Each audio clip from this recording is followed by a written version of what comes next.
بسم اللہ الرحمن الرحیم. میں فیصل شفقت بھٹی بینک آف ایئرپورٹ سے میں آپ سے آمد پیش کرنے واسطے پاکستان جا رہا ہوں. میں کسی لا الہ محمد رسول اللہ اس سے بھی میں گرفتار نہیں کیتا. میں اپنے گلے لا رہا میں ویکھو کسی بھی کوئی بندہ میرے نام کوئی بھی نہیں سے گرفتار کیتا ہو. بالکل میں آپ آ رہا میں مریم لباس صاحب ہوں, میں آئی جی صاحب ہوں, میں سویز بچت صاحب ہوں. ایک چھوٹی عرض کرنا کہ میں انصاف میرا کسی جاوے میرا زیادتی نہ ہوئے. میں اپنی مرضی نال جناب دے کول پیش ہونے واسطے آ رہا برائے مہربانی کوئی زیادتی نہ ہوئے.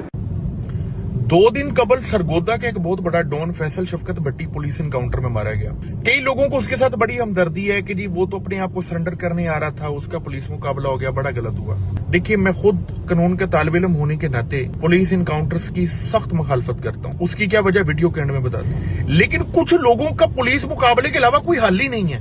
یعنی اب فیصل شفقت بھٹی جیسا بندہ جس نے ایک مرڈر کے اوپر 7 بندے مار دیے, ایک نظب کے اوپر 6 بندے مار دیے اور بندے مار کے باہر بیٹھ گیا, اس کو پکڑ کے ہم جیل میں بھیجیں گے, اس کے ساتھی گواہوں کو مار دیں گے, مدعیوں کو بٹھا لیں گے, 10 لاکھ 20 لاکھ 25 لاکھ ریٹ لگا کے. تو کچھ لوگ فساد فی الارض کی وجہ ہوتے ہیں اور ان کا حل ریاست نے نکالنا ہوتا ہے. اب آتے ہیں دوسرے معاملے پہ. 8 مہینے میں 1100 بندے مار دیے. فیصل جٹ, فیصل شفقت بھٹی, گوگی تیفی بٹ جیسے لوگ 10-12 ہی تھے. جو باقی لوگ مارے گئے وہ تھے جن کے اوپر چھوٹے موٹے پرچے تھے, یا وہ لوگ تھے جو جرم کی دنیا کو خیر بات کر چکے تھے, یا وہ لوگ تھے جو خود کو سرنڈر کر رہے تھے اور یہ بھی ان سے امید کی جاتی تھی کہ وہ دنیا جو جرم کی ہے اس میں دوبارہ داخل نہیں ہوں گے. بڑی زیادتی ہوئی ہے ان کے ساتھ. اب معاملہ یہ ہے کہ انکاؤنٹرز کرنے کے بعد کے ریپرکشنز کیا ہیں. پہلے سی آئی اے کسی کو اٹھاتی تھی تو کوئی شخص جو معصوم ہوتا تھا نا اس کو چھوڑ دیتی تھی سی آئی اے, 1 لاکھ روپے لے کے, 2 لاکھ روپے لے کے. اب وہی سی آئی اے جب سی سی ڈی بنی ہے نا اور کسی کو شک کی بنیاد پہ اٹھا لیا تو چھوڑنے کا جو ریٹ ہے وہ 1 لاکھ اور 2 لاکھ نہیں ہے, وہ 20 لاکھ 50 لاکھ 60 لاکھ ہے. اس کا صفایا کون کرے گا. دوسری بات, کئی ایسے معاملات ہیں آپ کو سوشل میڈیا کے اوپر نظر آئیں گے جی 3 ڈاکو ریسٹورنٹ کے اندر گئے اور تینوں ڈاکو اگلے دن مارے گئے.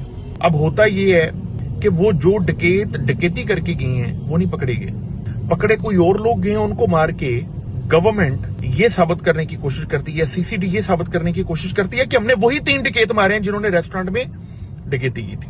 یہ زیادتی ہے. اب آتے ہیں اگلے مرحلے پہ. آپ کو پتا لگ گیا نا انکاؤنٹرز کا نقصان کیا ہو رہا ہے. اب آتے ہیں اگلے مرحلے پہ. کئی ایسے لوگ ہیں جن کے اوپر جھوٹا الزام لگ گیا, خاتون نے الزام لگا دیا جس نے میرے ساتھ زیادتی کی ہے, یا کوئی ایسا معاملہ ہے, کوئی ایسا جرم ہو گیا جس کی سزا وہ نہیں بنتی جو ڈپارٹمنٹ دینے کی کوشش کر رہا ہے, یعنی قانون میں سزا اس کی کچھ اور ہے. اب اس شخص کی سزا بھی قتل کر دی جائے, یا ہاف فرائی, یا فل فرائی, یا گھوڑا فرائی, یہ زیادتی. اس کو کنٹرول کرنا پڑے گا اور ساتھ ہی ساتھ عدلیہ کو بھی دیکھنا پڑے گا کہ کن معاملات کے اندر ان کو خود سامنے آ کر جوڈیشل ایکٹیویزم کا سہارا لیتے ہوئے کرٹیل کرنا پڑے گا تاکہ جو رول آف پروپورشنلٹی ہے وہ مینٹین رہ سکے.